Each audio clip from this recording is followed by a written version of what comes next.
Now we've got the foundations down packed, the most important thing is our attack. In this video, I'm going to demonstrate the most basic 8 weapons that we have with the human body, turn the human body into a human weapon. The first one is our jab. So Tim's going to guard up, and basically it's very important to remember that your jab is a hand that is leading. So Tim, if you don't mind throwing a jab and holding it out. Good, you can see that his knuckles, his elbows and his shoulders and his eyes are all horizontally aligned. And returning, and for those that don't see, go again Tim, he's taking a step with his front foot. Let's double it up. 2 steps with 2 punches. Coming back, single. And one thing that's very important to make sure when you throw your punch, you exhale from your diaphragm. Let's go again, Tim. And eyes stay forward at all times. Next one, we're going to throw the cross. So cross is always remembering that's coming from your rear hand. So guarding up, Tim's now going to take a little step with his front foot to close the gap, because that hand is a little bit further away, and he's going to deliver the right cross, crossing across his body, like so. As you can see, knuckle, elbow, shoulder, again, in line with his eyes horizontal. Again. And as you can see, Tim's also transferring the weight in his knee, bending his knee, making sure he doesn't roll over onto his toes, and he's coming up onto the ball of his foot. Let's demonstrate that again, Tim. Good, nice. To further develop that now, if we're going to call it a jab cross or a 1-2, Tim's going to put together his jab and his cross, ensuring that he makes sure that he breathes, but he also steps with his punches.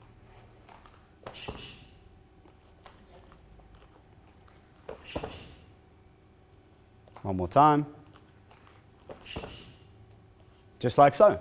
The more you do it, the better you get. And one thing that's very important to remember, that common mistake that people see, or common mistake that we see as coaches, is people punching 2 targets with 2 hands. What you want to focus on is making sure you hit 1 target with both hands.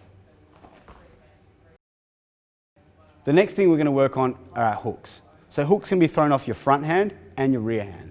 So Tim's going to demonstrate his left hook first of all. I'm going to break it down. Let's go.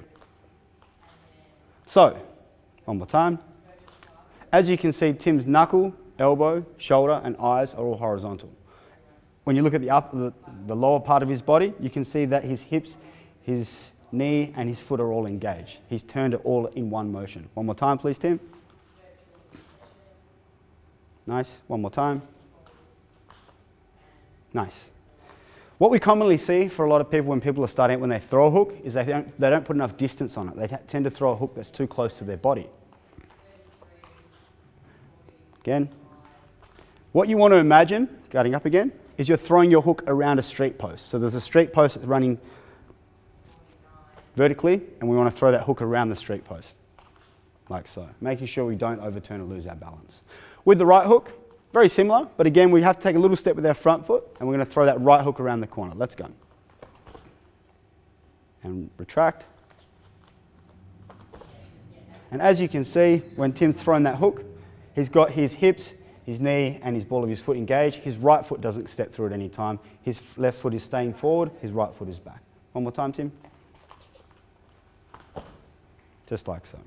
So, when we put the left hook and the right hook together, this is what it looks like. And again, making sure that we exhale from our diaphragm when we throw a shot.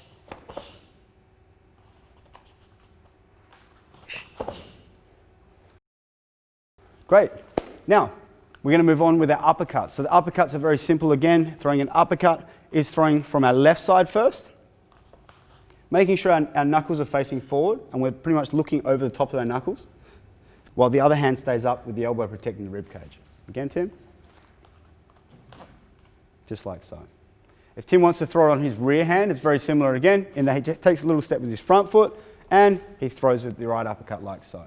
Everything stays turned, nice and tight, abs engaged, hip, knee, ball of the foot are all engaged while the lead foot stays forward. So when we put those punches together with the left and right,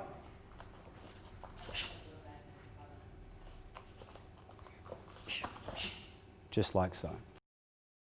Common mistakes that we see when people are starting out with their uppercuts, number 1 is not stepping, but also throwing the punch too short, throwing the uppercut almost up and towards themselves. The other thing we see is people throwing it too high. So instead of stopping at the eye level, they go up into the ceiling and they lose their balance, opening up their ribs.